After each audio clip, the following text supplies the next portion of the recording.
Okay, I thought I would do a recording on my open bottom fish tank on how it works. As you can see, I got my water line up here. My little fish swimming around. Betta fish. Bottom tank.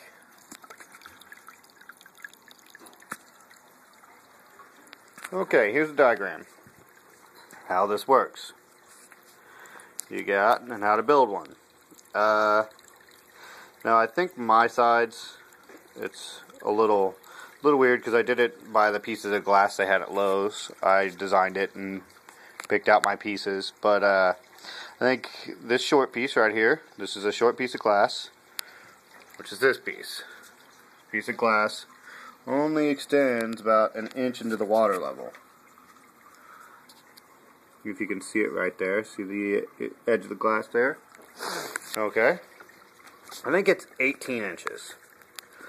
And then the side piece of glass here in the back. Sorry, my cat's moving the cat tree here. And this side right here are 24 inches. And I think they're by like 8. I think is what it's by. Like 8 by 24 by 8. You know, by 24 on the one side. And I think the back is, I think it's 12. Then my tank here is, I'm pretty sure it's 24 long. And then by 12 inches wide. And by I think it's 8 inches tall. Yeah, it's 8 inches tall. So it gives me 2 inches clearance there on that. So as you can see, it's got the top tank here. The trim, you can do that if you want. I'm not going to explain how to do trim. I mean, I did a kind of a tongue and groove thing. It doesn't look that pretty, but it makes it look okay. Betta fish.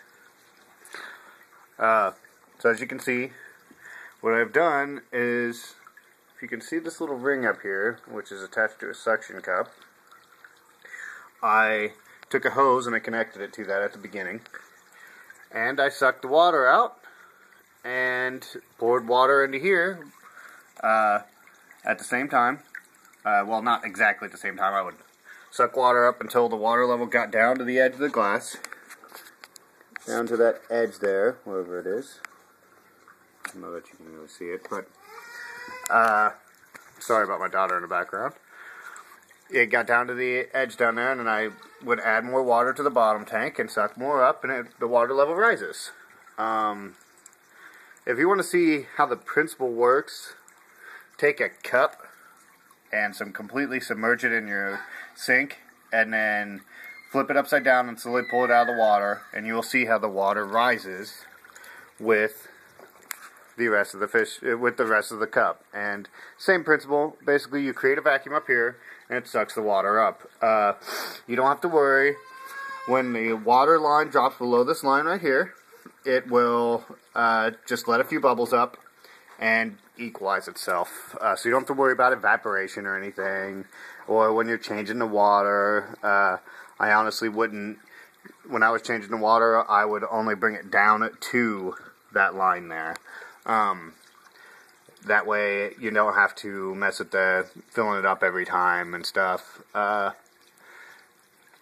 would recommend adding something to stir the water up in here. I haven't done it because it's for a betta fish at the moment. And but last time I had a power head down there, a low power powered head, and just to circulate water in there and bring water from here to there, because this water will get stagnant, so you need that. Beyond that, I just have a filter like normal. It's a normal fish tank. Otherwise, I just added a stupid lamp for now. Eventually, it will be a reef tank, and it will have my T5 light over it. So, as you can see, a reef tank. Doing fine, except for my auto top-off system. The jar had a crack in it last night. So right now it's a 5-gallon bucket until I get another jar or something. But there you go.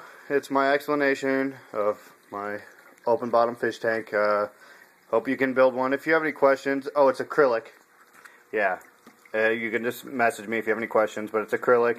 A guy asked me about how come mine broke at the beginning, And it's because I use silicone. I use silicone anyways just to make sure it was watertight. So as you can see a little bit of silicone right there. And you can see it on the back, on the inside there. I did that, but it's put together with acrylic glue. I didn't use acrylic glue, so it kind of fell apart once you would fill it up. But after I used acrylic glue, it was fine. I recommend acrylic because nothing. It ain't going to do nothing. There's no way you're going to break that thing. I guarantee you could probably pick that fish tank up and throw it, and the only thing that would fall off would be the trim. But that's how come it fell apart the first time I did it.